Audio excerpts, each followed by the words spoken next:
On Christmas Eve, a millionaire decides to surprise his daughters by disguising himself as a blue Santa Claus, but upon arriving, he finds the two girls huddled and crying in the corner. What he discovers about his ex-wife is devastating. The sky was tinged with red as Richard Miller looked upon the mansion he had once called home. Standing before the imposing iron gates, he adjusted the blue Santa Claus suit he was wearing, feeling the weight of the fake beard glued to his face. 6 years. 6 long years since he had last set foot in this place. The fortune he had amassed in the international financial market had demanded increasingly prolonged absences, until home had become just an empty word. Richard took a deep breath. The plan was simple: surprise his twin daughters on Christmas Eve and make up for lost time. Clara and Olivia, his little ones, were already 7 years old. Girls he barely knew, except through sporadic video calls and photos sent by his wife, Helena. The security guard didn't recognize him immediately under the disguise. When he finally opened the gate, his eyes betrayed his surprise. "Mr. Miller? We weren't expecting you, sir." "That was the intention, Peter," Richard replied, observing the long-time employee who remained loyal to the house. "Are the girls here?" "Yes, sir. Mrs. Helena is with them in the master bedroom." Richard walked across the stone path of the garden, feeling his heart race. He had planned this moment for months. When he had decided to sell part of his companies and return permanently to the United States, the idea of the disguise had emerged as a way to break the ice. He knew it wouldn't be easy to win back his daughter's trust. The mansion was elegantly decorated. The Christmas tree glistened in the center of the living room, surrounded by carefully wrapped presents. Everything seemed too perfect. Richard went up the stairs silently, wanting to catch the look of surprise on the girls' faces. The master bedroom door was ajar. He prepared to make his triumphant entrance, but something stopped him. Voices. Helena's sounded different. Cold, sharp. "You will stay here until you learn." No dinner, no television, nothing. Richard froze. Through the crack in the door, he saw Helena from behind. Before her, the two girls were huddled against the wall. One of them, could it be Clara, had a face wet with silent tears. The other, Olivia, kept her eyes fixed on the floor, her small fingers clutching a teddy bear with unnecessary force. "Mommy, please," one of them whispered. "It was just a glass of juice." "I don't want to hear it," Helena cut in. "You know how this works. Every mistake has a price." Richard felt his blood run cold. This was not the Helena he knew, the elegant and sociable woman who had won his heart years ago. There was something methodical, calculated in that coldness that frightened him more than any outburst of anger would have. He knocked on the door forcefully, breaking the moment. Helena turned abruptly. The girl's eyes widened in fear at the figure of the blue Santa Claus invading the room. "Richard?" Helena recovered quickly. A perfect smile replaced the severe expression from seconds before. "What a wonderful surprise. Why didn't you say you were coming?" She moved to hug him, but Richard remained motionless, his eyes fixed on his daughters who were still paralyzed against the wall. "Santa brought presents," he said, trying to keep his voice light as he removed the fake beard. "I came to see my princesses." The girls didn't smile. They didn't run to hug him. They just exchanged quick glances, as if communicating something he couldn't understand. "Girls, it's Daddy," Helena said, with a sweetness that contrasted violently with the tone Richard had heard moments before. "Come give him a hug." Like obedient little soldiers, the twins advanced in sync and hugged him without emotion. Richard felt a tightness in his chest. Where was the warmth, the spontaneity that should exist between a father and his daughters? He knelt, trying to look them in the eyes. "You've grown so much," he murmured, noticing the resemblance between them and the fragility in their gazes. "You're beautiful." "Thank you, Daddy," they replied in unison, as if they had rehearsed the line. Helena placed her hands on the girl's shoulders, a gesture that might have seemed affectionate to any observer. But Richard noticed how her fingers dug slightly into their delicate skin, a silent warning. "Why don't you go get ready for dinner? Daddy must be hungry after his trip." The twins left the room without looking back. Richard remained kneeling, feeling the weight of what he had just witnessed. "They're just shy," Helena said, closing the door. "You know how they are. Reserved like you." Richard stood up, studying his wife's perfectly made-up face. How had he not seen it before? How had he not noticed the signs in the video calls? in the always carefully arranged photos. "What was happening here when I arrived?" he asked directly. Helena laughed, a melodic and controlled sound. "Discipline, Richard. Something you've never understood." The girl spilled juice on the Persian rug. "They need to learn to be careful." They looked frightened. "Children need boundaries," she replied, adjusting her pearl necklace. "While you were building empires around the world, I took care of their education. They are polite, disciplined, and talented girls. You should be thanking me." Richard swallowed hard. He wanted to confront her, to demand an explanation, but something held him back. He needed to understand first. He needed to be sure. His mother's words before she died echoed in his memory. "Helena is not who you think she is, son. There's something wrong with her." He had ignored the warning, attributing it to the jealousy of a difficult mother-in-law. Now the weight of that dismissed doubt suffocated him.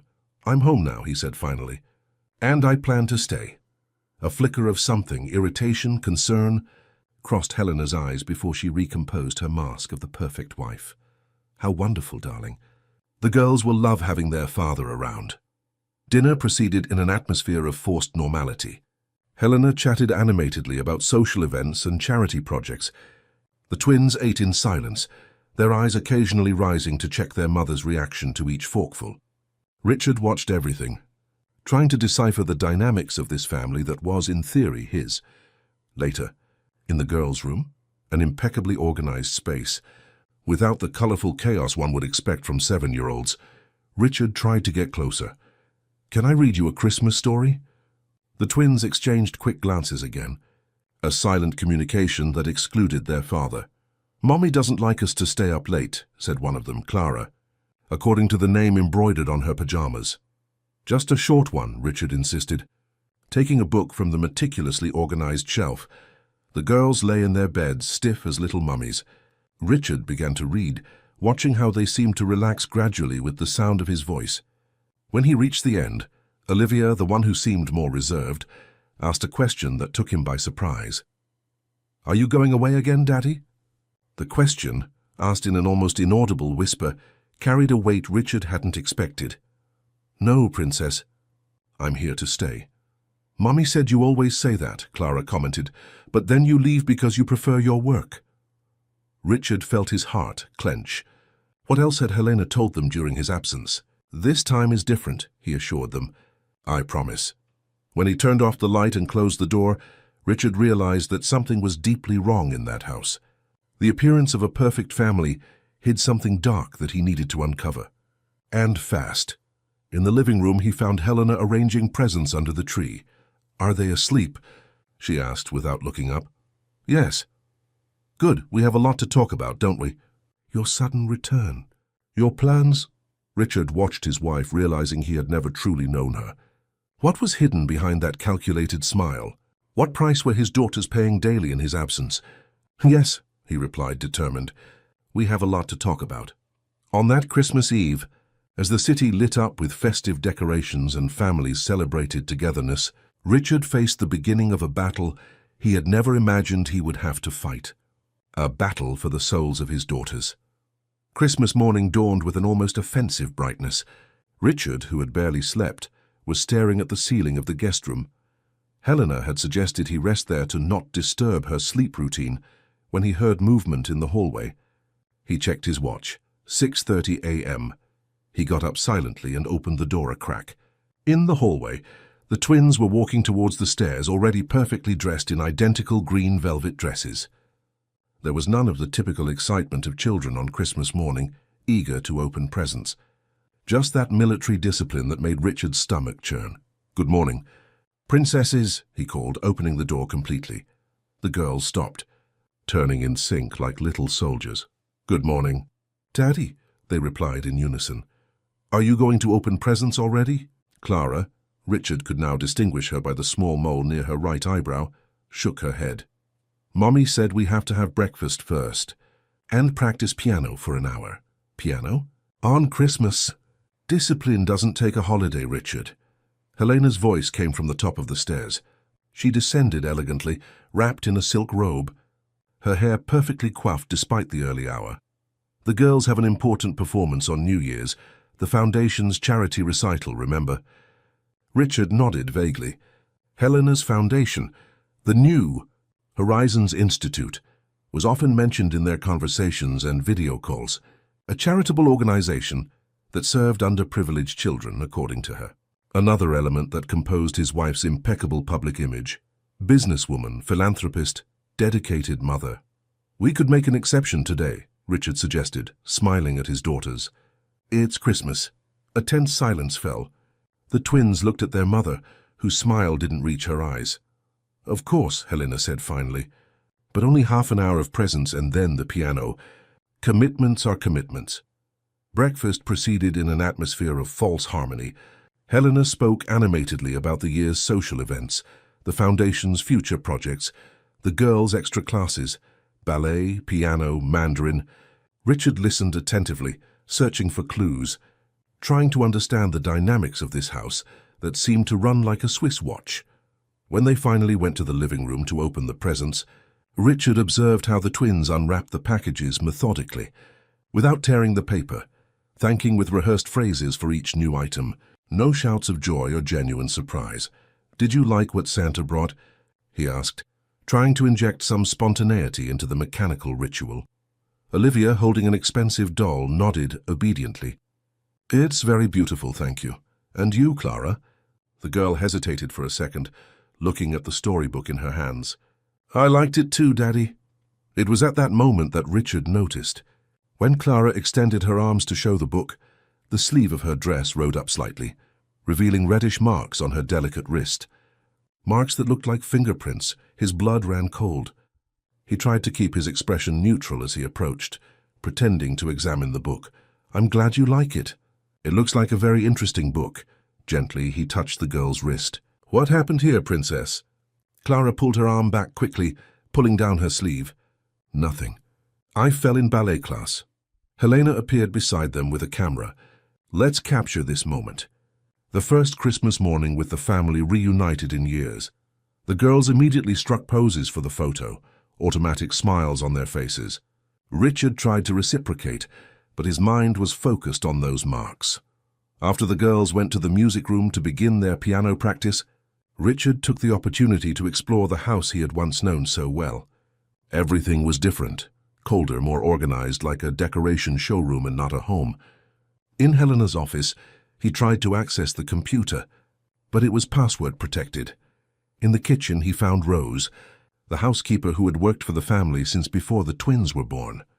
"Rose," he called, making sure they were alone. "How have the girls been?" The woman, who had always been warm, now seemed withdrawn. "They're fine, sir. Growing up fast." "Rose, how long have you worked for us?" 12 years. "Almost 13, sir." "Then be honest with me. There's something wrong in this house, isn't there?" Rose glanced nervously at the door. "I don't know what you're talking about, sir." The girls. They seem different, frightened. The housekeeper began washing dishes with unnecessary vigor. "Children change, sir. You've been away a long time. I saw marks on Clara's wrist." Rose stopped, her hands still in the water. When she turned, her eyes were teary. "I can't talk about that, sir. I need this job." Richard placed a hand on her shoulder. "I'm asking you as a father, Rose. What is happening to my daughters?" The housekeeper took a deep breath, looking at the door again. "Mrs. Helena. She has her own methods of education. She demands perfection." "The girl," she hesitated. "The girls do their best to please her. Does she hurt them?" Rose looked down. "It's not for me to say, sir." "Rose, please. There are good days and bad days. When Mrs. Helena is stressed, things can get difficult. The girls have learned to be cautious." The sound of the piano drifted faintly from the music room, a perfect melody, without mistakes, played by hands too small to carry such pressure. "Does anyone else know about this? Has a doctor ever examined the girls?" Rose shook her head. "Mrs. Helena has a trusted doctor. Dr. Allen. He comes to the house when necessary." Richard felt a wave of guilt and anger. How had he let this happen? How had he not seen the signs? "I'm going to fix this, Rose, I promise." The housekeeper looked at him with a mixture of hope and skepticism. "Be careful, sir. Mrs. Helena has many allies, important people." When Richard left the kitchen, he found Helena standing in the hallway, watching him with cold eyes, chatting with the staff so early. "Always so democratic, Richard." He held her gaze. "I was just asking for coffee. I can't sleep well in strange beds. This was your home for years, she replied with a calculated smile. For you can hardly call it strange. A lot has changed, Helena. Yes, including you. She adjusted the collar of her impeccable blouse. We're having lunch with my parents today. Did I forget to mention? They're anxious to see you after all this time. His in-laws, Victor and Agnes Caldwell, the aristocratic family who had never really accepted him, the self-made businessman who had won their only daughter's heart. Or so he had thought, of course. It will be great to see them again. Helena smiled, that smile that didn't reach her eyes. They're very involved in the girls' lives. Victor is practically a second father to them. The message was clear. You are dispensable, replaceable. They filled your void. The rest of the day unfolded like a well-rehearsed play. Lunch at the Caldwell mansion, with its excessive formalities.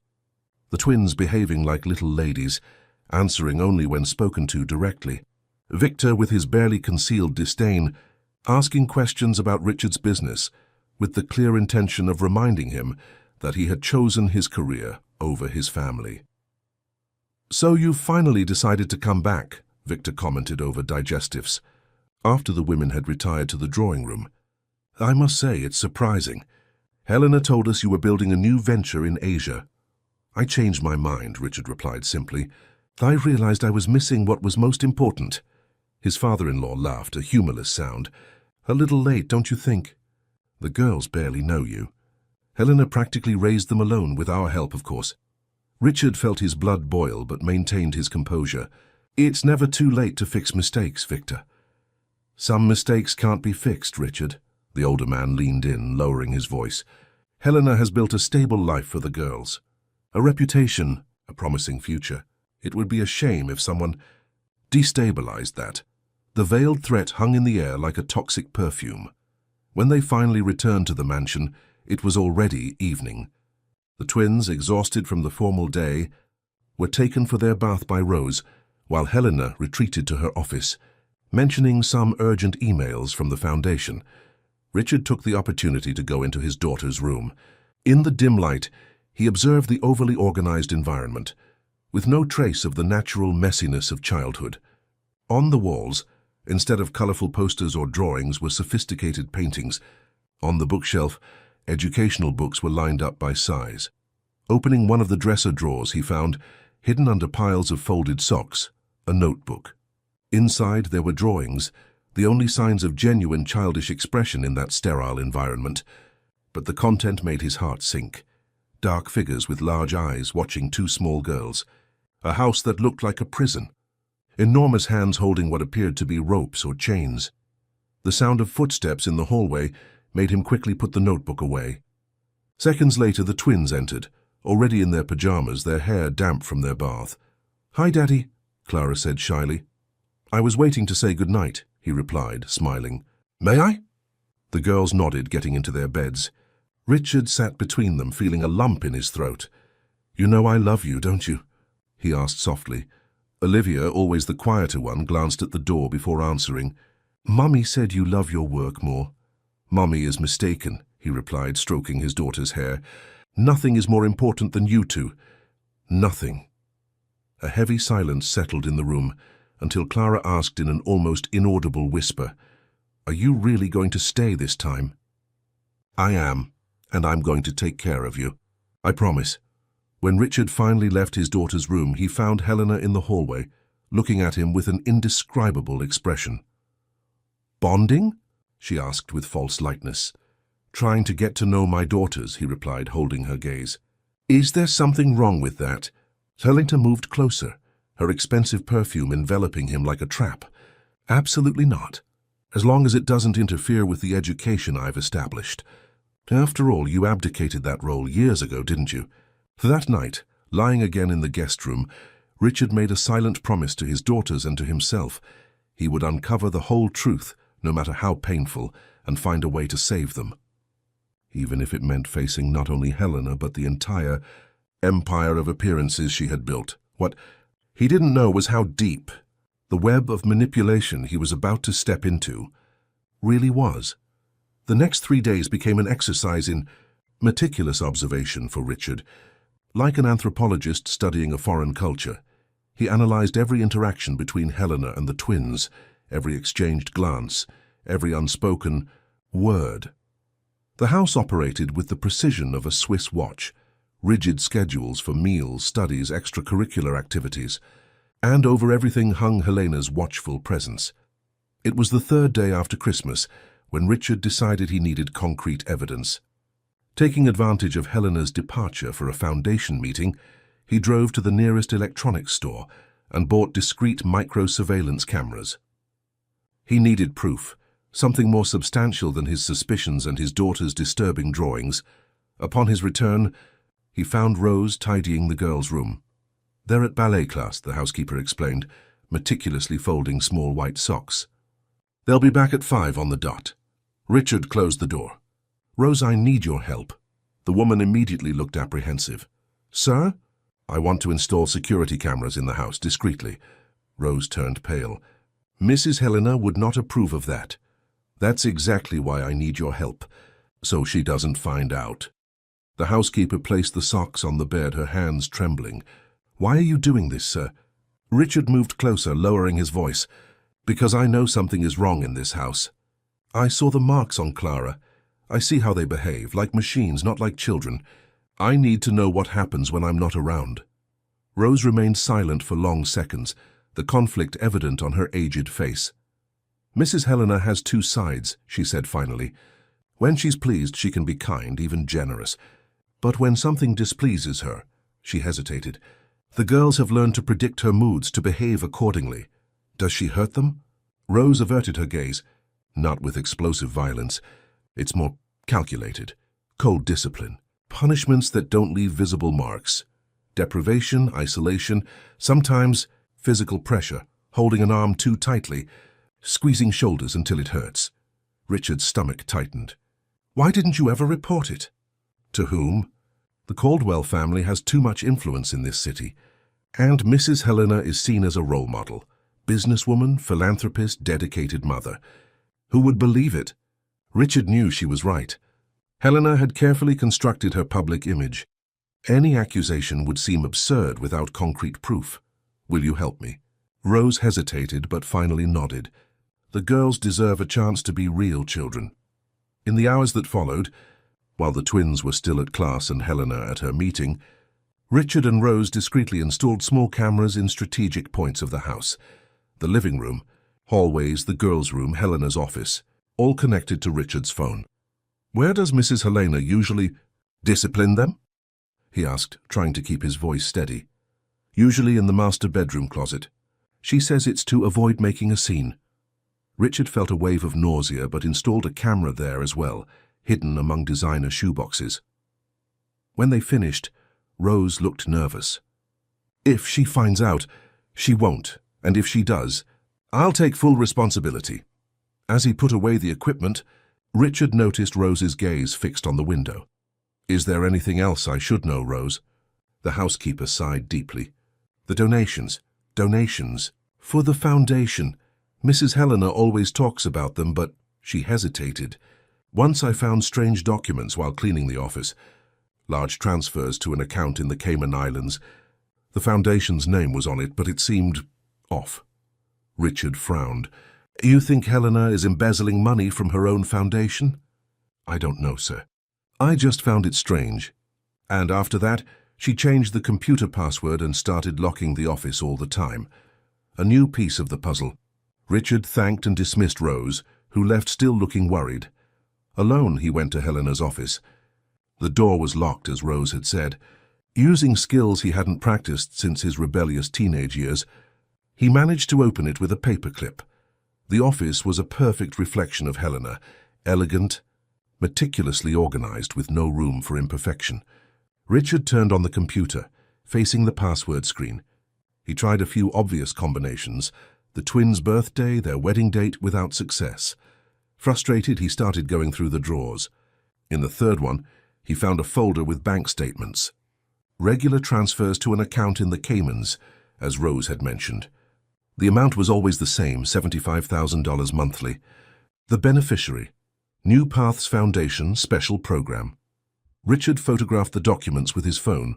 Continuing his search, He found a small leather-bound diary in a false bottom of the desk drawer. He hesitated before opening it. It felt like an invasion of privacy. But his concern for his daughters overcame his scruples. The content made his blood run cold. They were not personal reflections or intimate confessions. They were meticulous notes about the twins, problematic behaviors, punishments applied, progress in discipline. Everything was described with the coldness of a scientific report. Olivia refused to finish her soup at dinner. Consequence: no dinner for 2 days. Clara cried during piano lesson. Consequence: 2 additional hours of daily practice for 1 week. The notes dated back 3 years when the twins were only 4. Richard felt a mixture of horror and profound guilt. How had he not noticed? How had he allowed this to happen? The sound of an approaching car alerted him. Quickly, he photographed a few pages of the diary, put it back in its hiding place, and left the office, making sure to lock the door again. In the hall, he met the twins returning from ballet class, accompanied by the driver.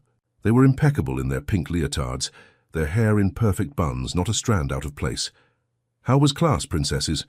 he asked, trying to sound casual despite his inner turmoil. The girls exchanged quick glances before Clara replied, "It was good, Daddy." "We learned a new choreography," Olivia added shyly. "I'd love to see it sometime. Maybe you can show me." Again that exchanged look, that silent communication. "If Mommy lets us," Clara replied. Richard crouched down to their level. "What if it's our secret? Just for Daddy to see?" The girl's eyes widened slightly. Fear? Surprise? Richard couldn't tell. "Mommy says secrets are wrong," Olivia murmured. "Not all secrets," he replied softly. "Some are like special surprises. Like when you make a drawing to give as a gift and don't tell them beforehand." The twins seemed to consider the idea, but then Rose appeared to take them for their bath. Richard watched them go up the stairs, noticing how their steps were identical, synchronized, as if any individual movement was forbidden. That night at dinner, Helena spoke at length about the success of the foundation meeting, about new partnerships, about the charity gala that would take place in 2 weeks. "It will be the event of the year," she declared, meticulously cutting her steak. "All the top names in society will be there. The twins will give a piano performance." Richard watched his daughters, who ate in silence, back straight, napkins perfectly placed on their laps. "Isn't that a lot of pressure for such young children?" Helena smiled, that smile that never reached her eyes. "They're used to it, and they're talented. Aren't you, girls?" "Yes, Mommy," they replied in unison. "Maybe we should let them choose if they want to perform," Richard suggested. Helena's smile hardened. "They've already chosen. Haven't you, Clara, Olivia?" The twins nodded, their eyes downcast. After dinner, while Helena dealt with some emergency on the phone, Richard managed a moment alone with his daughters in the living room. "Do you really like playing the piano in public?" he asked directly. Clara glanced quickly at the door before answering. "Mummy says it's important to show our talent." "But do you like it?" Olivia, always the more reticent one, shrugged slightly. "It's scary sometimes. All those people watching. And what if you make a mistake?" Richard asked, dreading the answer. The silence that followed was answer enough. Finally, Clara whispered, "Mommy gets disappointed." And when she gets disappointed, the sentence hung in the air, laden with meanings Richard was beginning to understand. Later, alone in the guest room, Richard reviewed the camera footage on his phone. Nothing unusual so far, just the meticulous routine of the house. He decided to look into Helena's foundation's finances. Using his contacts in the financial market, he requested a discreet investigation into the New Horizons Institute and the mysterious account in the Caymans. The reply arrived by email a few hours later, decrypted with a password only he and his contact knew. The foundation legally exists and has all certifications. It receives substantial donations from the local elite. However, we found no records of many of the programs advertised in its promotional material. The Cayman account is linked to a holding company registered in the name of Agnes Caldwell, Helena's mother. The use of these funds is unclear. Richard felt like he was uncovering layer after layer of an elaborate lie. It wasn't just about the cruelty to the twins. There was something bigger, more complex. The next morning, taking advantage of Helena having taken the girls to a rehearsal at the foundation, Richard paid an unexpected visit to the New Horizons Institute headquarters, located in an imposing building in the capital's financial district. He was greeted by an efficient secretary who, upon hearing he was Helena's husband, immediately became solicitous. "Mrs. Miller mentioned you were traveling," she commented, leading him through the luxuriously decorated office. "I came back to spend the holidays with my family," Richard replied casually. "Helena talked so much about the foundation, I wanted to see it for myself." The visit partially confirmed his suspicions. The foundation clearly existed and did some legitimate work. There were photos of events, official documents, even a few children in a room receiving tutoring. But something felt artificial, like a well-staged set. "And where is the special program located?" he asked, feigning knowledge. The secretary looked confused. "Special program? I'm not familiar with that name, sir." "I see. It must be one of Helena's more recent projects. She mentioned it operated at a different address." The woman quickly checked her computer. "I don't see any program with that name in our records. Perhaps Mrs. Miller can clarify when she arrives." Richard thanked her and left, claiming another appointment. In the car, he tried to organize his thoughts.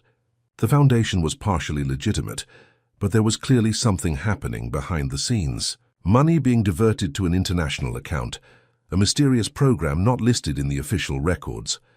Checking his phone, he noticed a notification from the cameras. Opening the app, he saw Helena returning with the twins. Clara seemed to be crying while Olivia kept her head down. Richard's heart raced. He watched Helena lead Clara into the master bedroom closet, while ordering Olivia to wait in the room. The sound was low, but he could hear fragments of the conversation. Public embarrassment, unforgivable mistake, consequences. Richard turned up the volume, his hands trembling. "Mommy, please," Clara pleaded. "It was just one wrong note." "Just one note?" Helena's voice was cold, controlled. "It was the same note I corrected yesterday. And the day before. You aren't even trying. What will people think at the gala?" "I am trying, Mommy. I promise I'll practice more." "Promises aren't enough, Clara. You know how this works." Richard watched in horror as Helena opened a box hidden at the back of the closet. From inside, she took out what looked like a thin wooden ruler. Hands. With resignation, Clara held out her hands, palms up. Richard couldn't watch anymore. He turned off the app, feeling physically ill. He had his evidence now, clear, irrefutable. Helena was methodically abusing her daughters under the guise of discipline. He drove quickly back to the mansion, determined to confront her, to take the girls away immediately. But as he parked, he saw Victor Caldwell's car at the entrance. His father-in-law had arrived, complicating his plans. Richard took a deep breath, trying to control the rage boiling inside him. He needed to be strategic. A direct confrontation now with Victor present could backfire. Helena and her parents were a powerful trio in local society. He needed a better plan. Entering the house, he found everyone in the living room. Helena was elegantly serving tea, as if nothing had happened minutes before. Clara was sitting rigidly on the sofa, her hands carefully hidden under a book. Olivia was looking out the window, seemingly absorbed in the garden view, but Richard could see the tension in her small shoulders. "Richard!" Helena exclaimed with false cheer. "What a surprise. I thought you were meeting with your lawyers today." Victor stood for a formal handshake. "We were just discussing the Foundation's gala, an important event for the family's image." Richard forced a smile, feeling the weight of the word image. It was all about appearances in this family. The perfect image, absolute control, what others would think. And at that moment, looking at his daughter's tense faces, at Helena's calculated smile, at Victor's arrogance, Richard understood that he was about to enter the fight of his life. A battle not just for the custody of the twins, but for their very souls. The lawyer, Mark Langley, listened attentively as Richard explained the situation, occasionally taking notes in his black-covered notebook. The office on the 20th floor of a commercial building offered a panoramic view of the capital, but neither man paid attention to the urban landscape. "So you have video evidence," Mark summarized after Richard finished his account. "And suspicious financial documents." "Yes, and the housekeeper's testimony. Although she's too terrified to come forward officially." Mark leaned back in his leather chair, assessing the situation. He was one of the most respected lawyers in family law, known for his discretion and effectiveness. Richard had chosen him carefully, making sure he had no connections to the Caldwell family. I'll be honest with you, Richard. We have a case, but it won't be easy. Mark laced his fingers on the desk. Helena has an impeccable public image. Philanthropist, successful businesswoman, seemingly dedicated mother. The Caldwells have considerable influence in the city. Judges, politicians, the press, they all admire them. And I'm the absent father who abandoned his family to make a fortune abroad, Richard completed bitterly. Exactly. In the public eye, you're the villain of the story. Aunt Helena will play that card masterfully. Richard ran his hands over his face, tired. It had been a week since he had installed the cameras, and each new recording confirmed his worst fears. Helena's methodical cruelty towards the twins was not an isolated event, but a consistent pattern, always away from prying eyes, always disguised as discipline. So what do you suggest? Mark leaned forward. First, continue gathering evidence, but carefully. If Helena discovers the cameras, you'll lose that advantage and could face legal trouble for invasion of privacy. And then? We need to build a solid case before any legal action, and prepare a safe environment for the girls, because when you make your move, Helena will react. And it won't be pretty. Richard nodded, feeling the weight of responsibility. I have an apartment downtown that I bought as an investment. It's furnished, ready to be occupied. Good. Now, about the financial evidence. We need to better understand what's happening with this special program. I already have someone looking into that discreetly. Mark made a few more notes. One last thing, Richard. You need to build a stronger relationship with your daughters before any legal action. Judges highly value the emotional stability of children. If you're a stranger to them, your chances decrease considerably. The observation hit Richard like a punch. It was true. He was still practically a stranger to Clara and Olivia. In just 1 week, he had managed small moments of connection. But the girls remained cautious, programmed to act according to Helena's rigid rules. How do I do that when Helena controls every minute of their routine? Find openings. Create opportunities. We don't have much time, but every small bond you establish will be crucial. When Richard returned to the mansion that afternoon, he found unusual activity. Staff were arranging tables in the garden. Floral arrangements were arriving in abundance. Rose explained when she saw his confusion, Mrs. Helena is organizing a charity tea for tomorrow, to raise funds for the foundation. She didn't mention anything. The housekeeper shrugged discreetly. It was decided yesterday after you left. She said it was an opportunity to reintroduce you to local society. Richard felt a chill. Helena was moving her pieces on the board, presenting him to her social circle, controlling the narrative. He needed to be prepared. He found Helena in her office on the phone, coordinating the final details of the event. She held up a finger, asking him to wait, as she finished the call with precise orders about the menu. Ah, Richard, she said finally, placing the phone on the desk. Where have you been all day? Taking care of some of my investment matters here, he replied, keeping it vague. I heard about the tea tomorrow. Helena smiled, that calculated smile he was beginning to detest. Yes, a small gathering. I thought it would be good for you to meet our social circle, since you plan to stay. The girls will give a short piano performance. Do they know that? Of course. They're rehearsing right now. As if to confirm her words, the notes of a piano drifted faintly to them. Richard recognized the piece, something by Chopin far too complex for 7-year-olds. Don't you think you're pushing them too hard? They just performed at Christmas. Helena laughed lightly. You've been away a long time, Richard. You don't understand how their education works. Constant practice is essential. And what if they don't want to perform? Helena's smile hardened. They want to. And they will be delighted to show their talent to our friends. Now, if you'll excuse me, I still have much to organize. It was a clear dismissal.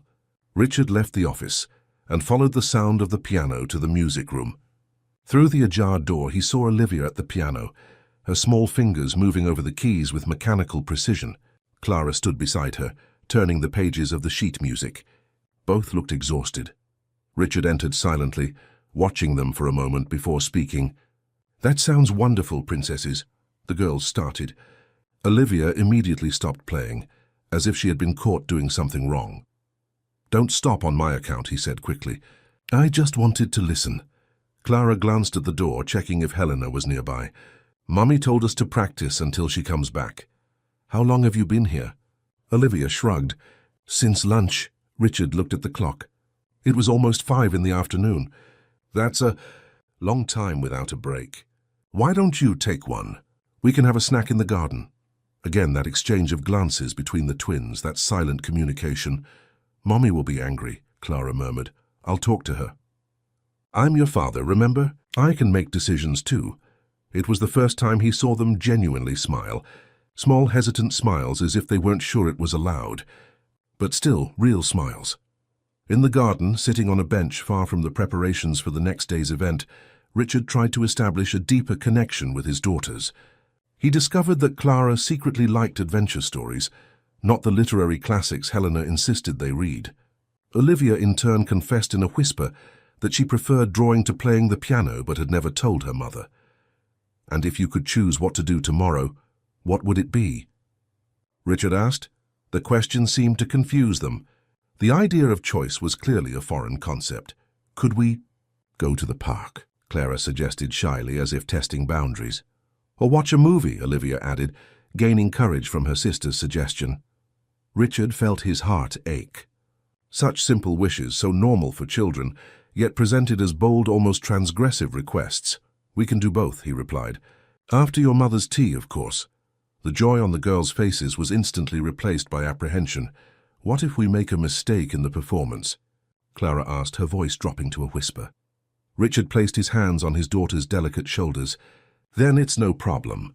Everyone makes mistakes sometimes. Even me. Mommy doesn't make mistakes, Olivia observed. Mommy makes mistakes too, Richard replied firmly. She just doesn't admit it. That small conversation in the garden was interrupted by Helena's arrival. She appeared on the terrace doorway with a disapproving expression. What are you doing out here? Olivia should be practicing. Richard stood up, instinctively positioning himself between Helena and the girls. I gave them a break. They've been rehearsing for hours. That's not for you to decide. Richard, I'm their father. A father who's been absent for years. Helena retorted, her social smile now completely gone. You don't know what's best for them. And punishing them for a mistake on the piano is? Helena paled slightly but recovered quickly. I don't know what you're talking about. Girls, back to the music room, now. The twins stood up immediately, conditioned to obey. Before they left, Richard managed to whisper, Remember, everyone makes mistakes sometimes. When they were alone, Helena approached, her eyes as cold as ice. What do you think you're doing? Being a father. Something I should have been doing a long time ago. Don't confuse things, Richard. You may be back, but nothing has changed. This house, the girls, everything is still under my rules. And what if I don't agree with those rules? Helena smiled, a smile that held no trace of humor. Then we'll have a problem. And you don't want that, believe me. I've spent years building a reputation in this city. While you were... Where was it? Singapore? Hong Kong? I don't even remember anymore. That doesn't erase the fact that I'm their father. On paper, yes. But in practice? Helena adjusted the perfectly positioned pearl necklace on her neck. Who do you think a judge would favor? The dedicated mother who sacrificed a promising career to raise her daughters, or the absent father who suddenly decided to play house? The threat was clear. Helena was prepared for a legal battle if necessary. And she was right. In the public eye, she was the victim, the devoted mother abandoned by her ambitious husband. Things aren't always what they seem, Helena, Richard replied calmly. Sometimes the truth comes out. Something in his tone made Helena frown slightly. What do you mean by that? Nothing specific, just an observation. A tense silence settled between them, broken only by the distant sound of the piano being played again. Tomorrow's tea starts at 3, Helena said finally, resuming her perfect hostess posture. Dress appropriately. Many important people will be present. Don't embarrass me. After she walked away, Richard remained in the garden, watching the event preparations. Helena was right on one point. He was the stranger here, the outsider trying to break into a world carefully constructed during his absence. He would need more than good intentions to win this battle. The evening arrived with a palpable tension in the house. During dinner, Helena spoke animatedly about the next day's event, about important guests, about how the twins should behave. The girls responded mechanically, eyes downcast, absorbing every instruction like little soldiers preparing for a mission. Richard watched everything, planning his next moves. After dinner, when Helena retreated for some important phone calls, he took the opportunity to check the cameras on his phone. Nothing unusual that night, just the meticulous routine of the house. It was when he checked his email that he found new information. His investigator had discovered something about the Foundation's special program. I gained access to the bank records of the Cayman account. The money is used for payments to several people, mainly doctors, therapists, and, interestingly, a family court judge. There are also regular transfers to a private clinic in a coastal city. The clinic officially belongs to a doctor named Alan Shaw, but the real owners seem to be Agnes and Victor Caldwell. Richard frowned. Why would his in-laws secretly own a clinic, and why would a family court judge be receiving payments? A name caught his attention. Dr. Alan Shaw. Rose had mentioned a Dr. Allen as the trusted doctor Helena called when necessary. The pieces were starting to fit, though the puzzle still seemed incomplete. He replied to the email, asking for more information about the clinic and its patients if possible. He needed to understand what was really going on. The next morning, the mansion was a whirlwind of activity. Staff rushed back and forth, organizing the final details of the charity tea. Helena supervised everything with military precision, occasionally reprimanding some detail that didn't meet her perfectionist standards. The twins were subjected to an exhausting preparation routine. Perfectly coiffed hair, identical light blue silk dresses, shiny patent leather shoes. They looked like little porcelain dolls, not 7-year-old children. Richard tried to approach them during the morning, but Helena was always present, monitoring every interaction, inserting herself into every conversation. It was as if she had erected an invisible wall between him and his daughters. When the first guests began to arrive, Richard strategically positioned himself beside Helena, determined to closely observe her social interactions. His wife transformed into the perfect hostess, radiant smile, elegant gestures, intelligent conversations about art, philanthropy, and child education. "Richard, we finally meet the mysterious husband," exclaimed an elegant lady, whom Helena introduced as the mayor's wife. "Helena always talks about you, but I confess we were beginning to think you were her invention."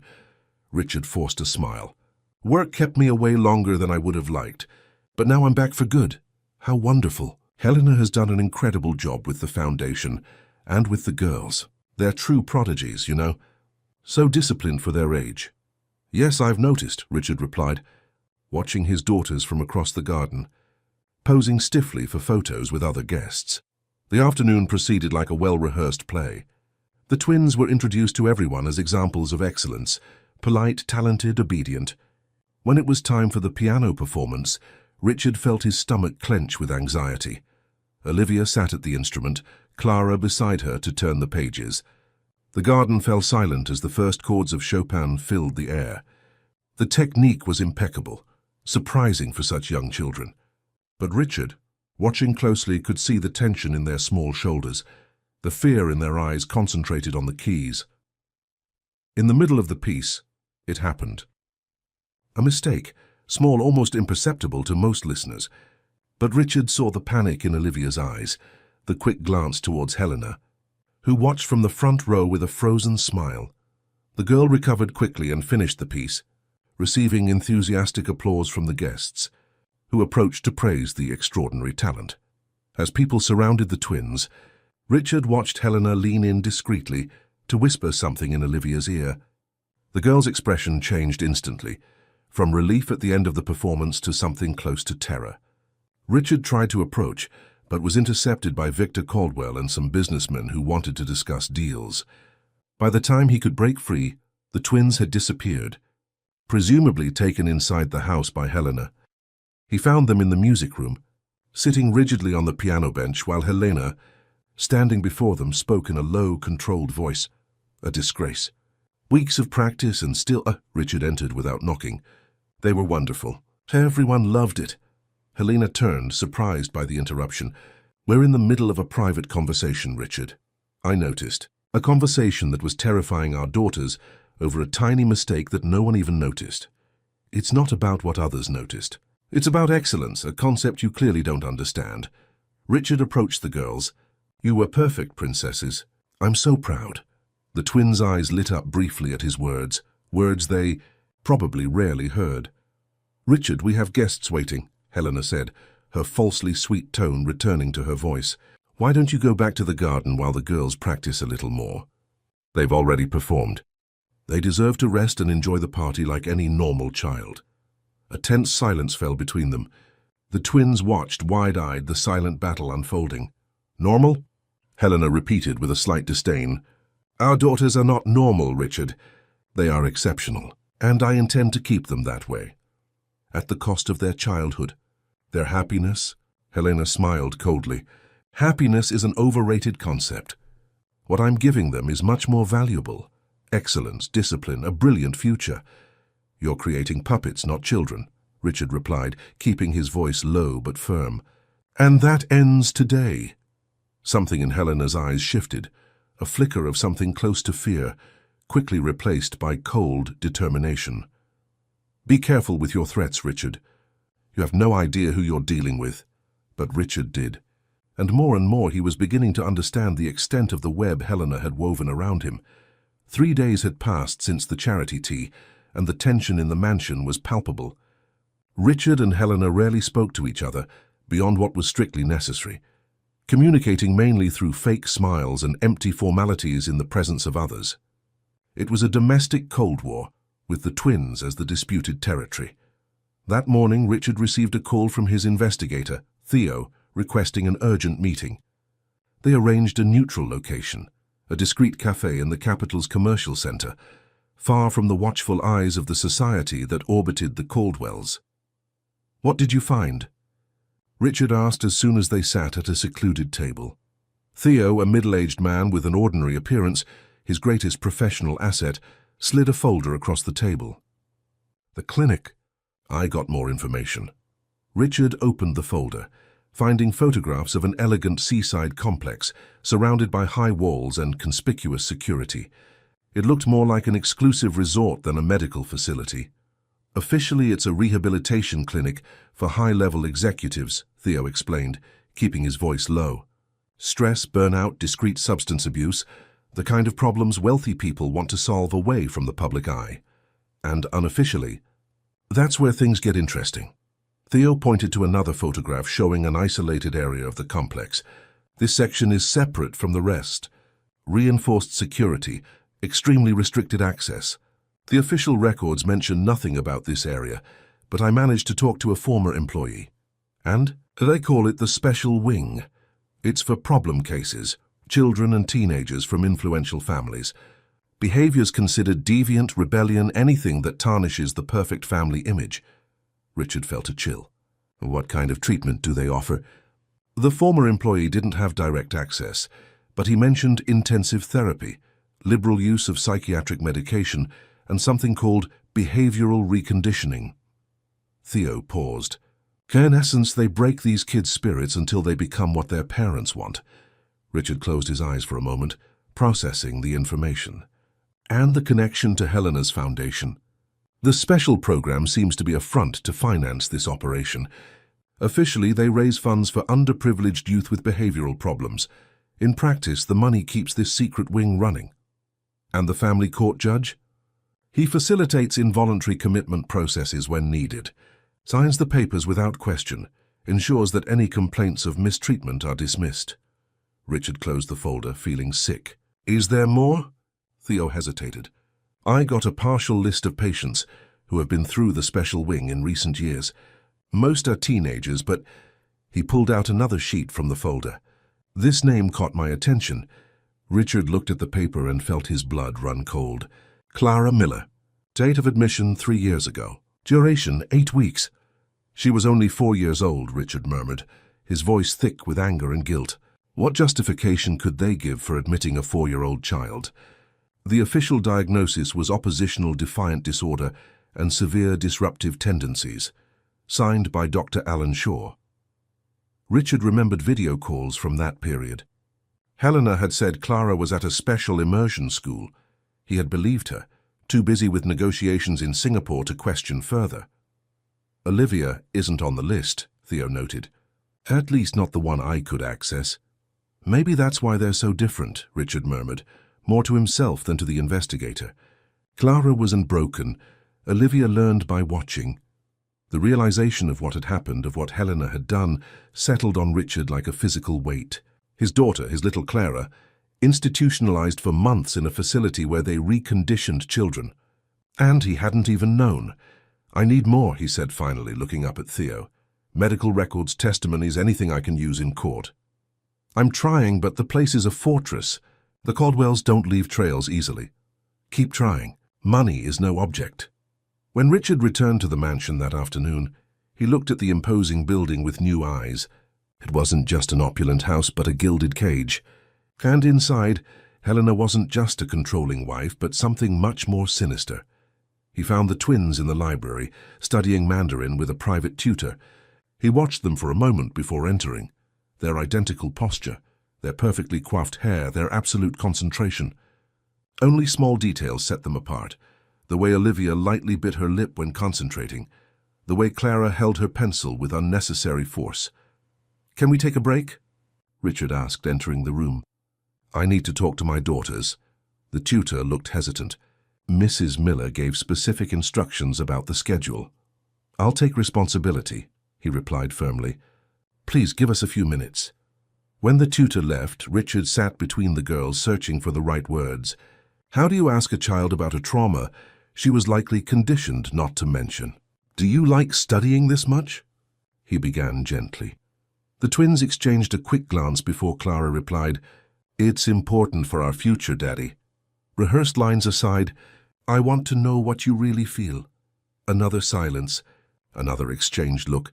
"Sometimes it's tiring," Olivia admitted finally in a whisper. "But Mommy says we have to be the best." "And what happens when you're not the best?" The silence that followed was answer enough. Richard took a deep breath. "Clara, do you remember when you were 4? A place where you stayed for a while, away from home?" The reaction was immediate and alarming. The girl turned pale, her eyes wide with panic. Olivia instinctively grabbed her sister's hand. "We're not supposed to talk about that," Clara murmured, glancing nervously at the door. "Mommy said it was a secret." Richard felt his heart ache. "You can tell me, Princess. I'm your father. I'm here to protect you." Clara shook her head, tears forming in her eyes. "I can't. If I talk, they'll take me away again." "No one is going to take you anywhere," Richard assured her, gently holding his daughter's hands. "I promise." "You don't understand," Olivia intervened, surprising him with the intensity in her usually soft voice. "Mommy always keeps her promises, always. When she says she'll do something, she does it." "What kind of things does she promise?" Another exchanged look between the twins. "That if we're not perfect, if we don't follow the rules, we'll go to the special place," Clara finally answered, the words coming out in an almost inaudible breath. "Where disobedient children learn to behave." Richard fought to contain the rage growing inside him. "And what was that place like, Clara?" "Do you remember?" The girl trembled visibly. "It was cold. The people wore white clothes. There was medicine that made me sleepy, and a dark room where they put me when I cried or screamed." Every word was like a knife in Richard's heart. His daughter, so small, subjected to such cruelty. "Was Clara the only one who went?" he asked softly, looking at Olivia. "I visited once," Olivia replied, her eyes downcast. "Mommy took me to show me what would happen if I didn't behave like Clara did after she came back." Helena's method became clear in its terrible effectiveness. Using one twin to break the other. A living mirror of what could happen. "Listen carefully," Richard said, moving closer to his daughters. "No one is going to send you anywhere again, no one. I won't allow it. But, Mommy, your mother isn't right about everything, even if she thinks she is. And what she did, what she's doing, is not normal or acceptable." The girls seemed simultaneously terrified and relieved, as if a truth they had always known instinctively was finally being confirmed by an adult. "What's going to happen now?" Clara asked. Richard hesitated. He didn't want to frighten them with details of court battles or custody removal. "We're going to fix this together. Do you trust me?" The twins exchanged that communicative look again, before nodding shyly. It was a start, however fragile. The sound of heels in the hallway alerted them to Helena's approach. Richard quickly changed the subject. picking up one of the Mandarin workbooks from the table. "So this is how you write it." "Impressive." Helena entered, assessing the scene with suspicious eyes. "The lesson was supposed to continue for another half hour." "I asked for a break," Richard replied casually. "I wanted to see what they're learning." "The Kausi tutor didn't mention that when I saw her in the hall. Maybe she forgot." Helena narrowed her eyes but kept her tone controlled in the presence of her daughters. "Well, the break is over. Girls, continue studying. Richard, we need to talk about the Foundation's gala. It's next week." In her office, Helena closed the door before turning to him, her social smile completely gone. "What were you really talking about with the girls?" "First, just getting to know my daughters, Helena. Is there something wrong with that?" "It depends on the topics discussed." She moved closer, her eyes cold as ice. "I hope you weren't filling their heads with inappropriate ideas." "Like what?" "Girls like the notion that discipline and excellence aren't important. Like the fantasy that they can be average and still be successful." Richard observed his wife, the perfect posture, the absolute control, the calculated coldness in the eyes he had once found intense and passionate. "When did you change so much, Helena? Or were you always like this and I just never noticed?" She smiled slightly. "People show what others want to see, Richard. You wanted a beautiful, sociable wife who wouldn't interfere with your grand plans. That's what I gave you. Meanwhile, I built my own legacy. Using our daughters as experiments?" Something dangerous flashed in Helena's eyes. "Be careful with your accusations. Everything I did was for their own good. This world doesn't forgive weakness or mediocrity. I am preparing them to win, at the cost of their childhood, their happiness, by committing a 4-year-old to a psychiatric clinic because she didn't behave exactly as you wanted."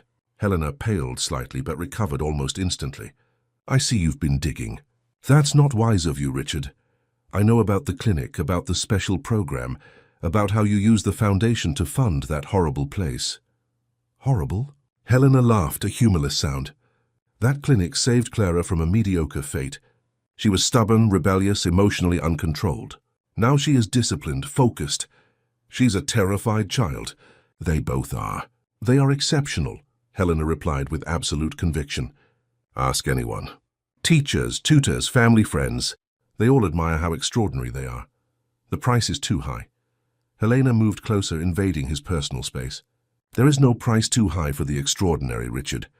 Something you seem to understand when it came to business, but curiously failed to grasp when it comes to family. This isn't raising extraordinary children. It's abuse." "Abuse?" Helena laughed again. "Such a convenient concept for those too weak to demand excellence. My parents understood that when they raised me. Now I understand it with our daughters." The final piece of the puzzle clicked into place.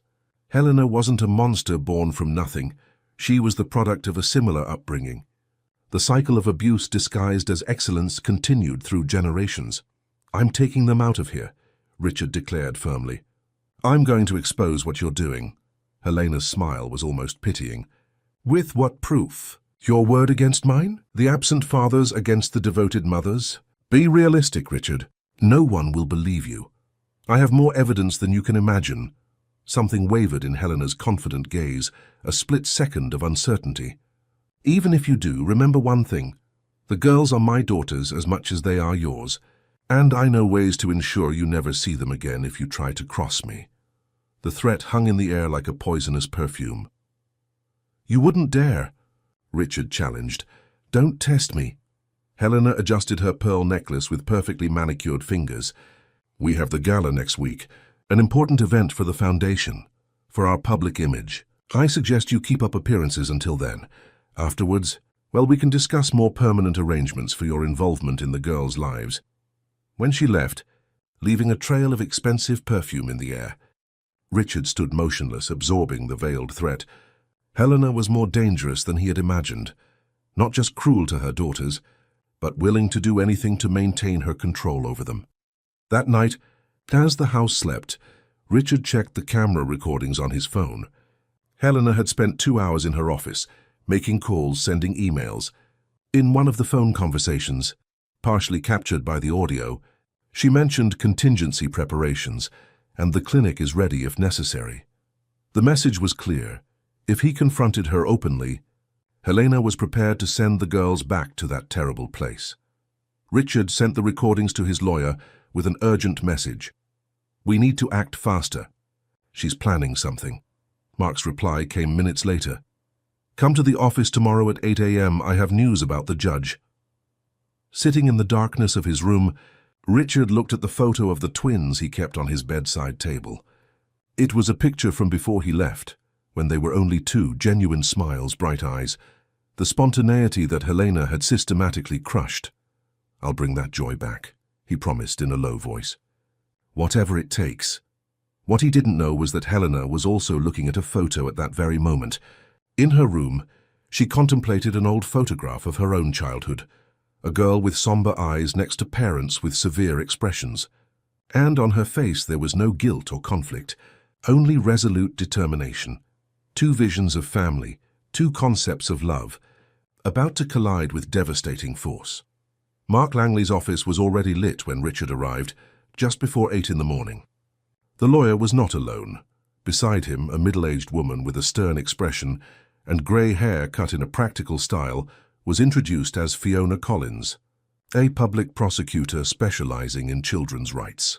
Fiona is one of the few people who isn't intimidated by the Caldwell name, Mark explained as they poured coffee. "I've encountered the Caldwells in other cases," the prosecutor commented, her intelligent eyes assessing Richard. "I could never get concrete proof, but I always knew there was something wrong with that family." Richard felt a pang of hope, an unexpected ally. "I have proof now. Videos, financial documents, even records of Clara's admission when she was only 4. Fiona nodded gravely. "Mark showed me some of the material. It's disturbing, but we still need to be cautious.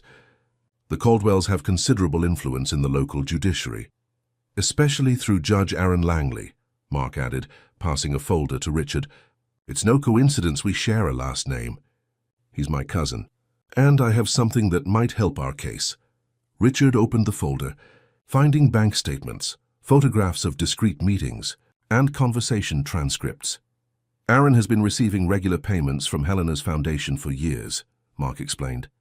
"I always suspected he was involved in something illicit, but I never had proof. When you mentioned the connection to the family court, I started digging." "He would compromise his own career for money?" Richard asked, incredulous.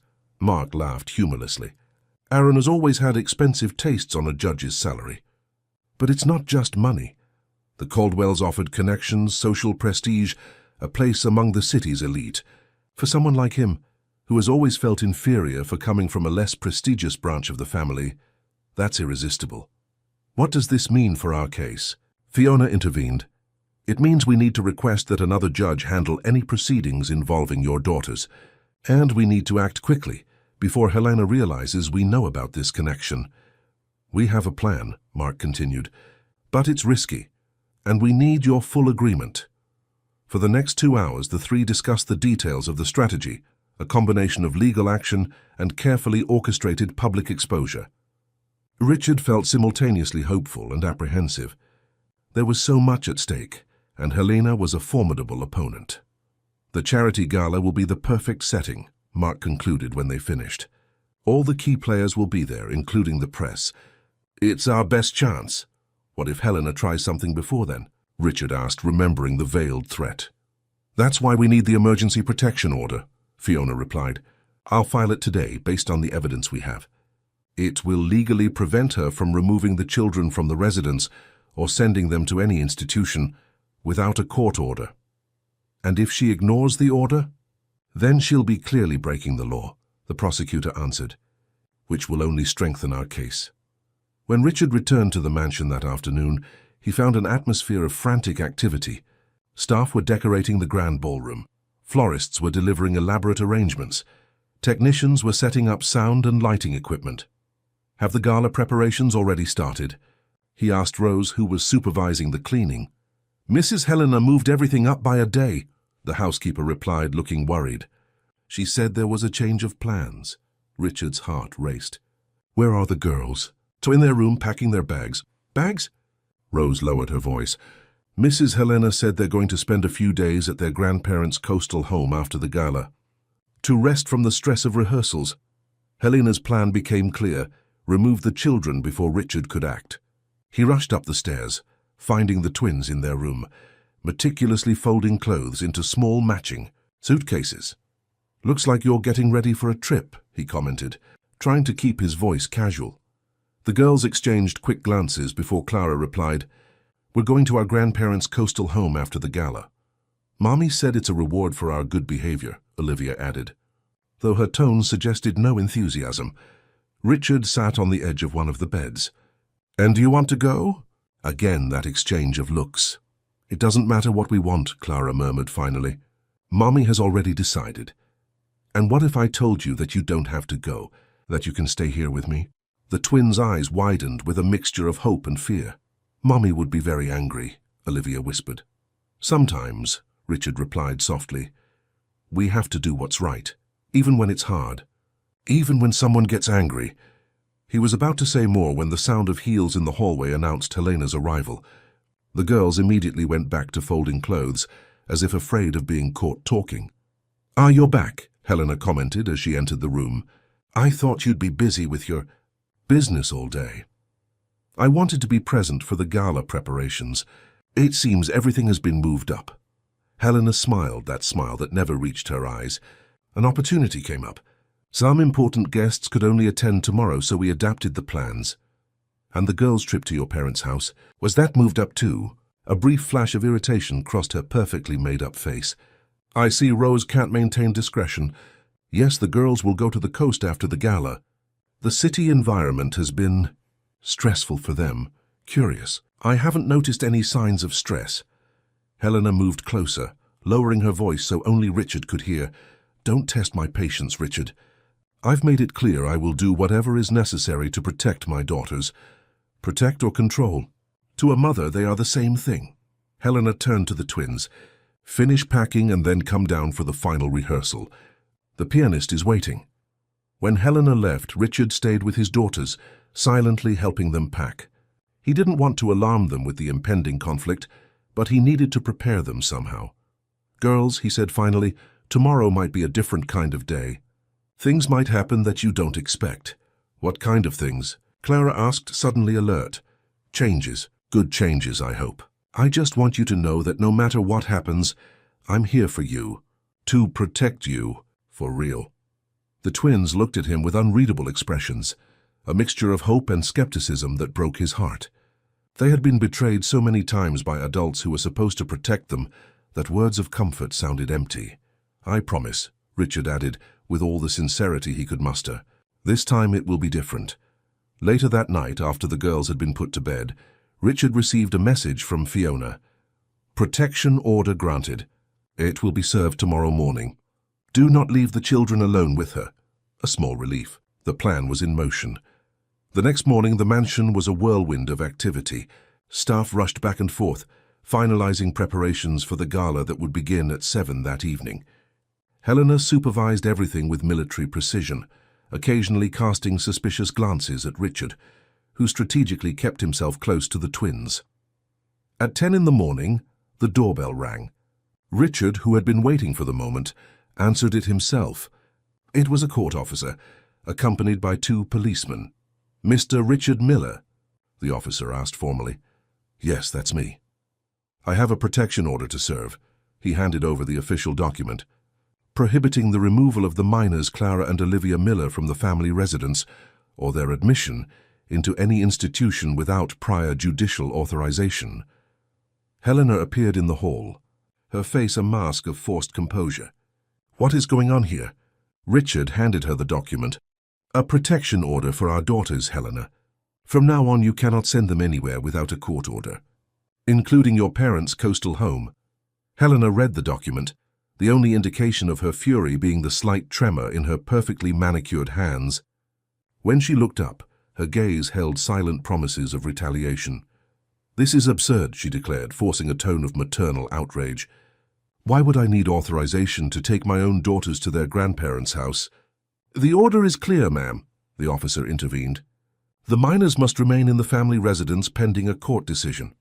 "Based on what?" Helena demanded. "What ridiculous accusations has my husband invented?" "The case is sealed," the officer replied. but the order was granted based on substantial evidence of risk to the children. Helena turned to Richard as soon as the officers left. Her mask of composure had completely fallen away, revealing a glacial fury. "You have no idea what you've just done," she hissed. "No one opposes the Caldwell family and gets away with it." "This is over, Helena," Richard replied firmly. "The abuse, the manipulation, all of it. I won't let you keep hurting our daughters. Hurting them?" Helena laughed a humorless sound. "I turned them into exemplary children. Ask anyone. Compare them to the undisciplined, mediocre creatures other people call children. They are children, not trophies or experiments. They deserve a normal childhood." "Normal?" The disdain in Helena's voice was palpable. Mediocrity disguised as normality. "Is that what you wish for them?" "I wish for them to be happy, Helena.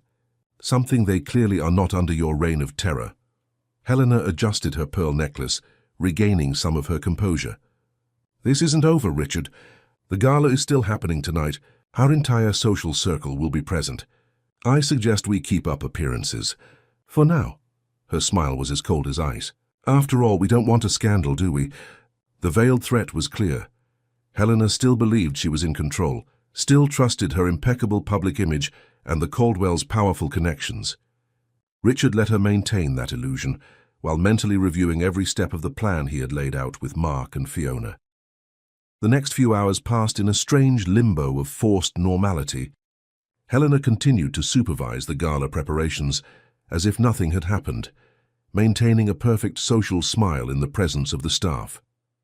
The twins were subjected to a full beauty session, hair, nails, light makeup appropriate for their age, as Helena insisted. Richard managed only a few moments alone with his daughters while they waited for their dresses to arrive. "Remember what I said," he murmured, making sure no one could hear them. "Things are going to change today. It might seem scary at the moment, but it will be for the better." "What's going to happen?" Clara asked, her eyes alert. "The truth is going to come out," he replied simply. "You just need to be yourselves. Nothing more."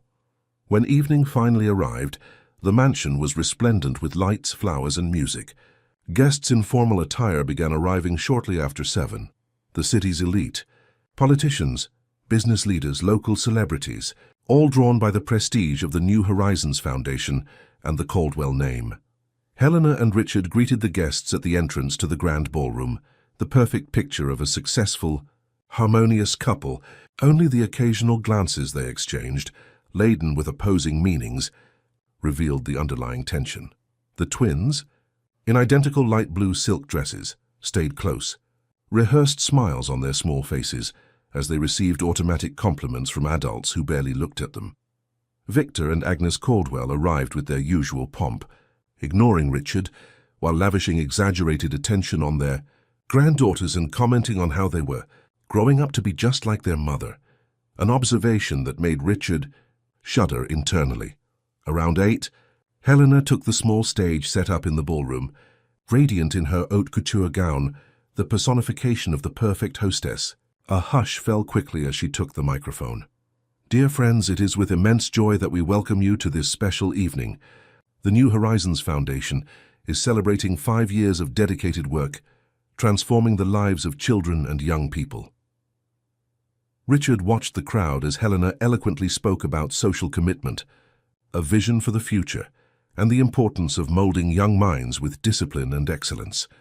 The guests sipped expensive champagne and nodded in approval, completely taken in by the flawless public image Helena had built over the years. His gaze met Mark's, discreetly positioned near the ballroom entrance. The lawyer gave a small affirmative nod.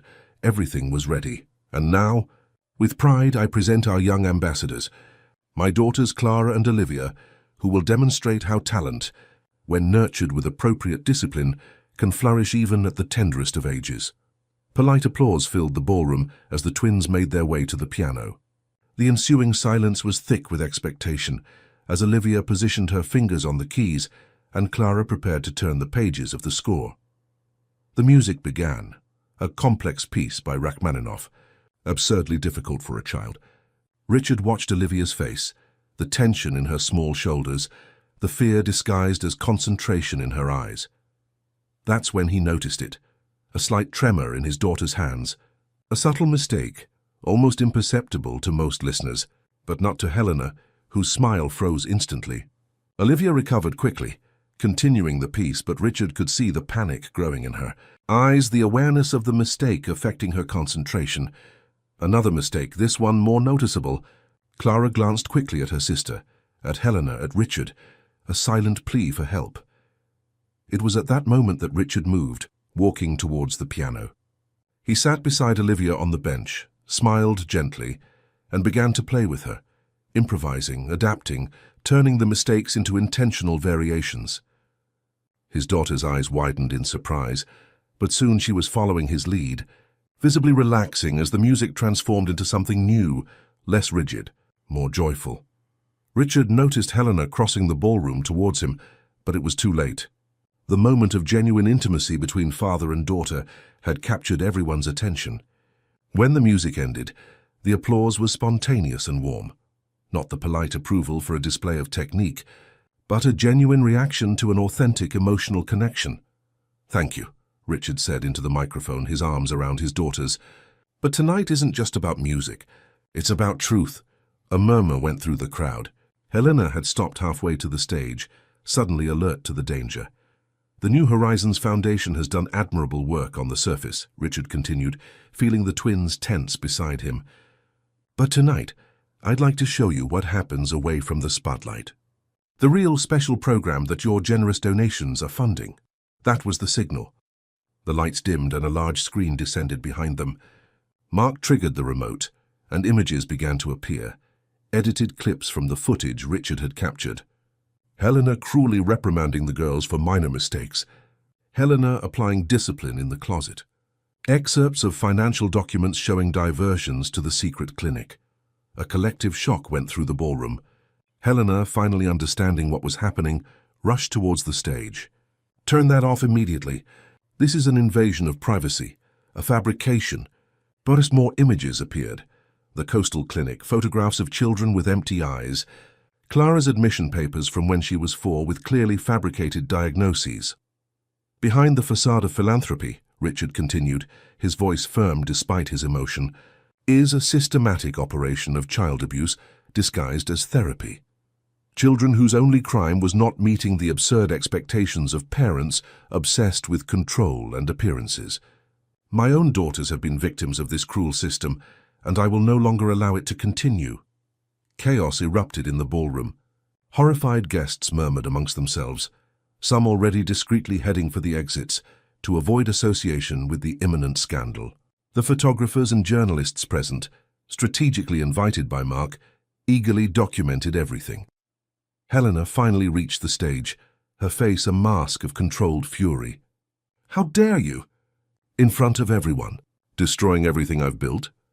You built it on lies, Helena. On the suffering of our daughters." It was then that something unexpected happened.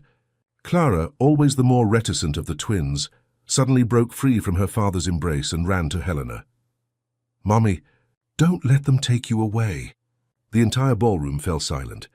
Helena, momentarily taken aback, automatically hugged her daughter, looking at Richard with a flash of triumph in her eyes. It was the perfect image, the devoted mother unjustly accused, how with her daughter running into her arms. But then Olivia spoke, her small voice clear in the silent ballroom. "Clara's afraid they'll take you to the special place, Mommy, like they did to her." The cruel simplicity of the observation struck everyone. It wasn't love that motivated Clara's gesture, it was fear. The same conditioned fear Helena had instilled in her daughters for years. Helena's eyes met Richard's over Clara's head, and for the first time, he saw something he never expected. Uncertainty. The perfect facade was finally beginning to crack. Fiona Collins chose this moment to step forward, striding through the ballroom accompanied by 2 police officers. "Mrs. Helena Miller," she announced formally, "as a representative of the Public Prosecutor's Office, I am here to notify you of the opening of a formal investigation into the activities of the New Horizons Foundation and its connections to the renewal clinic on the coast. I must also inform you that Child Protective Services is issuing a protective measure for Clara and Olivia Miller, who will be placed under the temporary custody of their father while the investigation proceeds." Agnes Caldwell strode forward, aristocratic indignation in every line of her body. This is an outrage. Her vulgar spectacle. Helena is an exemplary mother, a respected community leader, and she is also a suspect in child abuse, financial fraud, and bribery of public officials, Fiona replied coldly. The evidence is substantial, Mrs. Caldwell. I suggest the family consider cooperating with the investigations. The look Agnes shot Richard promised war. Victor, beside her, looked simultaneously furious and worried, the businessman quickly calculating the scandal's impact on his empire. At the center of it all, Helena stood motionless, still holding Clara. Her gaze met Richard's once more, and he realized that, despite everything, a part of her truly believed she was doing what was best for her daughters, a distorted vision of love and protection, inherited from her own dysfunctional upbringing. "It's over, Helena," he said softly. "Let Clara come with me. We can handle this in a way that doesn't traumatize the girls any further." For a moment, it seemed Helena would resist. But then, surprisingly, she knelt to be at Clara's level, holding her by the shoulders. "Go with your father now," she said, with a softness Richard had rarely witnessed. "Be strong. Always be strong." Clara nodded, silent tears streaming down her face. As she pulled away, Helena remained kneeling, the perfect image of composure visibly crumbling as the camera flashes captured the exact moment the facade finally shattered completely. The soft morning light filtered through the curtains of Richard's downtown apartment. A week had passed since the night of the gala, a week of emotional turmoil, adjustments, and small victories. The twins were asleep in the room he had hastily prepared, 2 beds side by side, walls he had let them choose the color for themselves, a light blue, not the pink he had naively expected, toys and books bought in a shopping marathon the day after the scandal. Richard watched the coffee brew as he mentally reviewed everything that had happened. Helena had been released after initial questioning, but was forbidden from approaching the girls without supervision. The mansion had been partially sealed off for the investigation into the Foundation's financial records. The local press talked of nothing else: the model philanthropist revealed as an abuser, the secret coastal clinic, the connections to public officials. The Caldwell family was mobilizing expensive lawyers and political connections for damage control. But the scandal was too big to be easily suppressed. And in the middle of this hurricane, 2 7-year-old girls were trying to understand the radical change in their lives. The sound of light footsteps alerted Richard to the arrival of one of his daughters. Clara appeared in the kitchen doorway, still in her pajamas, her hair disheveled, a sight that contrasted sharply with the impeccably groomed child Helena presented to the world. "Good morning, Princess," Richard smiled. "Did you sleep well?" Clara nodded shyly. "Olivia is still asleep. Are you hungry? I can make pancakes." A small smile appeared on the girl's face, still hesitant, as if she wasn't sure she was allowed to show enthusiasm. "Can we put chocolate on them?" "Of course. We can put chocolate, fruit, whatever you want." As Richard prepared the batter, Clara sat at the kitchen table watching him with attentive eyes. In the last few days, she had been more open to his approach than Olivia, who remained cautious, almost waiting for everything to return to the previous normal. "Daddy," Clara called softly, "are we going to see Mommy today?" Richard felt his heart clench. The twins had asked about Helena daily, with a mixture of longing and apprehension that he found difficult to handle. "Not today, Princess. Remember what Dr. Viola explained. First, you'll have a few sessions with her. Then there will be a meeting with Mommy with the doctor present." Dr. Viola Shaw, ironically, the ex-wife of Dr. Alan Shaw from the Coastal Clinic, and now one of his main accusers, was the child psychologist appointed by the court to work with the twins. A kind and patient woman who had earned the girls' hesitant trust in their first 2 sessions. "Is Mommy mad at us?" Clara asked, her eyes downcast. Richard abandoned the pancake batter and sat beside his daughter, holding her delicate little hands. "No, Princess. None of this is your fault or Olivia's. Adults sometimes make wrong choices, even when they think they're doing what's best. But Mommy always said that if we weren't perfect, no one would truly love us." The words were like knives in Richard's heart, the painful revelation of the conditioning the girls had been subjected to for years. "That's not true. Clara, true love doesn't depend on perfection. I love you and Olivia exactly as you are. with your qualities, flaws, talents, struggles, everything. Clara studied him with eyes too serious for a 7-year-old. Even when we make mistakes on the piano. Especially when you make mistakes on the piano, he smiled. Did you know I was terrible at math when I was your age? My mother, your grandmother you never got to meet, never stopped loving me because of... The girl seemed to process this information with the seriousness of a little philosopher. Richard realized it would take time, a lot of time, to undo the emotional knots Helena had so efficiently tied.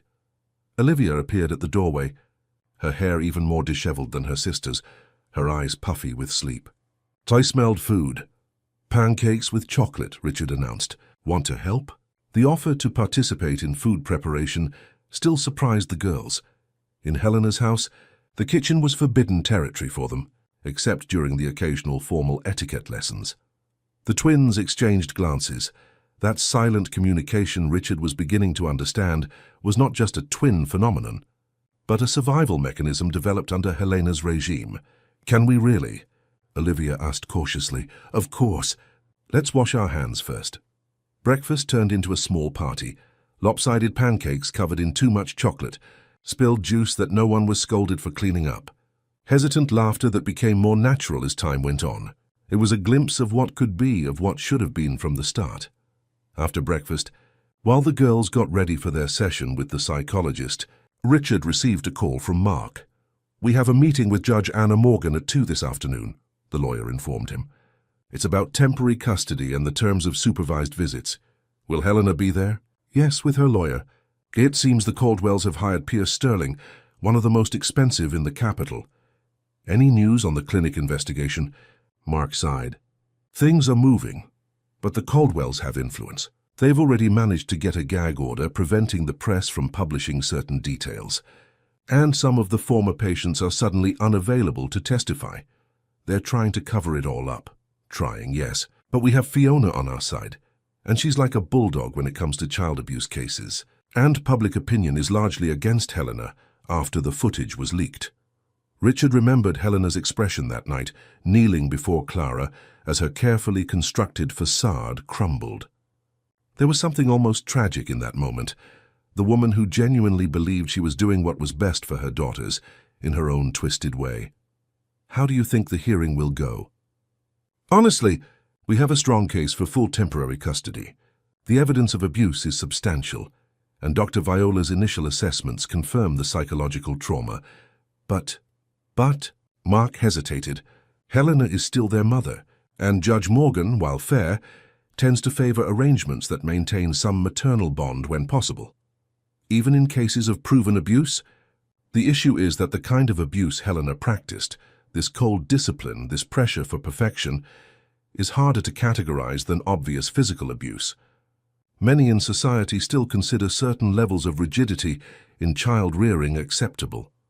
Richard closed his eyes, massaging his temples. I understand, but don't worry. We have a solid case, and Clara's admission at age 4 is a particularly damning point. No judge in their right mind would hand the girls back to Helena without, at the very least, intensive supervision. After hanging up, Richard found the twins already dressed to leave, wearing comfortable clothes they had chosen themselves during their shopping trip, not the formal identical outfits Helena always imposed. Are we late? Clara asked, the concern for punctuality still deeply ingrained. No, Princess. We have plenty of time. Richard smiled, helping Olivia with the hair she had tried to comb herself. And you know what? Even if we were late, it wouldn't be the end of the world. The girls exchanged skeptical glances. The notion that being late was acceptable still seemed revolutionary to them. The session with Dr. Viola went smoothly. Richard waited in the reception area, distractedly flipping through magazines, while trying not to think about the afternoon's hearing. When the twins came out of the office, they seemed lighter, though Olivia still maintained that guarded expression that broke his heart. How was it? He asked on the way to the car. Dr. Viola is nice, Clara replied. She doesn't get mad when we don't know the right answer. And there are no right answers, Olivia added shyly. She said we can feel what we feel, even if it's confusing. Richard smiled, storing these small victories in his memory. She's absolutely right. On the way to the courthouse, they stopped for lunch at a casual restaurant. something Helena would never allow, always insisting on elegant establishments where the girls had to display impeccable etiquette. "Can I really eat with my hands?" Olivia asked, looking with fascination at the burger before her. "Of course. That's how you eat a burger," Richard replied, demonstrating. The twins watched for a moment, then exchanged glances and, almost in sync, picked up their burgers with their hands. The expressions of surprise and pleasure that followed were worth more than any words. "Mummy never let us," Clara commented between bites. "She said it was vulgar." "Well, sometimes the most fun things are a little bit vulgar," Richard replied with a wink. "And there's nothing wrong with that." Lunch was interrupted by the arrival of Rose, the former housekeeper, whom Richard had invited to stay with the girls during the hearing. "Girls!" the woman exclaimed, visibly moved to see them in such a relaxed setting. "How you've grown!" The twins ran to hug her, one of the few people who had shown them genuine affection during their years at the mansion. "Rose is going to stay with you at the apartment while I take care of some things," Richard explained. "You can watch a movie, play, whatever you like." "Any movie?" Olivia asked, her eyes wide with the possibility. "Within reason for your age," Richard smiled. "Rose will help you choose." After taking Rose and the twins to the apartment, Richard drove to the courthouse, where Mark was waiting for him at the entrance. The lawyer looked tense but confident. "Helena's already here," he informed him in a low voice, "with her parents and Pierce Sterling. How does she look?" "That's perfectly composed, as if she were going to a charity event, not a custody hearing." Inside the courtroom, Helena sat upright in an elegant but sober suit, the picture of a concerned and wronged mother. Her eyes met Richard's briefly, betraying no emotion. Victor and Agnes Caldwell sat just behind her, exuding the air of aristocratic authority that had always characterized them. Agnes shot Richard an icy glare that promised war. Judge Anna Morgan, a middle-aged woman with sharp eyes and a serene expression, entered the room, silencing those present. "This is a preliminary hearing regarding the temporary custody of Clara and Olivia Miller," she announced. "I want to make it clear from the outset that my sole concern is the well-being of the children, not the interests or conveniences of the adults involved." Richard felt a glimmer of hope, a good start. The hearing proceeded with formal presentations from the lawyers. Pierce Sterling was everything Mark had predicted, elegant, articulate, with an impressive ability to make the most damning actions sound like unfortunate misunderstandings. "My client acknowledges that she may have been overly strict in her disciplinary approach," he argued smoothly. "But her intentions were always the well-being and full development of her daughters. Any dedicated mother will understand the difficult line between necessary discipline and harmful permissiveness." Mark, when his turn came, was direct. "Your Honor, we are not talking about disciplinary rigor, but systematic psychological abuse documented on video and confirmed by psychological evaluation. We are talking about a 4-year-old child, involuntarily committed to an unregulated psychiatric clinic for normal, age-appropriate behavior. We are talking about intimidation, emotional manipulation, and deliberate cruelty disguised as an education of excellence." The judge listened to both sides attentively, occasionally taking notes. When Dr. Viola was called to present her preliminary report, the tension in the room was palpable. "The twins show clear signs of psychological trauma consistent with prolonged emotional abuse," the psychologist explained. "Extreme performance-related anxiety, constant fear of punishment, difficulty expressing natural emotions, hypervigilant behavior. Particularly concerning is what I call the mirror effect. Clara, who was admitted to the clinic at age 4, exhibits more severe symptoms of submission and self-deprecation, while Olivia learned by observing her sister that resistance leads to painful consequences." "And what about the father?" the judge asked. "He was absent for years. The girls initially showed caution with Mr. Miller, but in recent sessions they have demonstrated growing trust. He has been consistent, affectionate yet firm, and, crucially, allows the children to express natural emotions without punishment or judgment." When Helena was called to testify, Richard observed the subtle transformation in her posture, from the elegant, restrained woman to the emotionally wounded mother. "My daughters are everything to me," she declared, her voice slightly choked. "Everything I did was with their future in mind, to give them the tools to excel in an increasingly competitive world." And that includes psychiatric commitment for a 4-year-old child? The judge asked directly. Helena hesitated for only a second. The clinic is a center of excellence in child development. Clara was exhibiting concerning behaviors, aggression, extreme rebellion. The experts recommended a period of intensive therapy. The same experts who received regular payments from the foundation you managed? A faint blush colored Helena's cheeks. I don't see how that is relevant to the quality of the treatment. The judge leafed through some documents. According to Dr. Viola's report, the concerning behaviors you mention are consistent with the normal development of a 4-year-old. Occasional tantrums, resistance to certain tasks, expression of personal preferences. With all due respect, Your Honor, Helena intervened.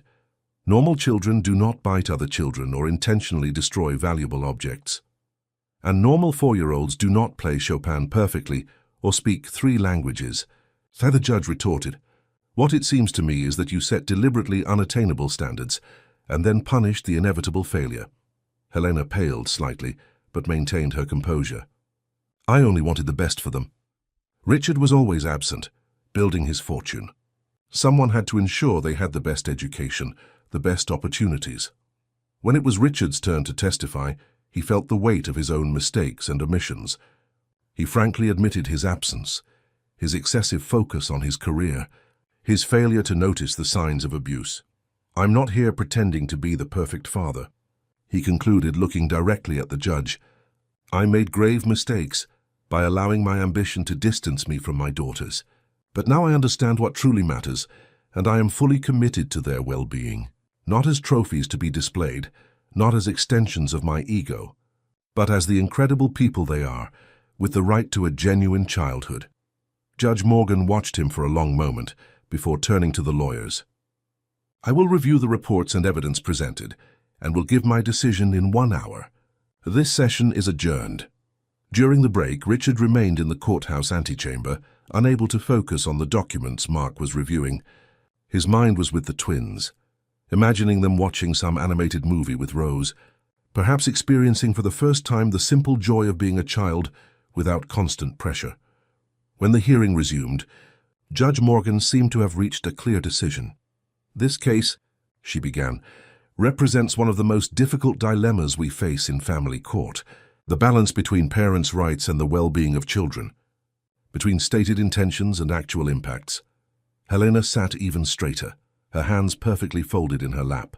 Richard realized she truly believed she was right, that her distorted view of child-rearing was true love. Based on the evidence presented, the psychological evaluations and the testimonies heard, the judge continued, I grant full temporary custody of the minors Clara and Olivia Miller to their father, Richard Miller, for an initial period of 6 months. A murmur went through the room. Helena remained motionless, only a slight tremor in her hands betraying her emotion. During this period, the judge went on, the mother, Helena Miller, will have the right to supervised visits, initially in the presence of Dr. Viola Shaw once a week. Additionally, I order that Mrs. Miller undergoes psychological therapy with a court-appointed professional, with monthly progress reports. Agnes Caldwell stood up abruptly, but Victor pulled her back down, murmuring something in her ear.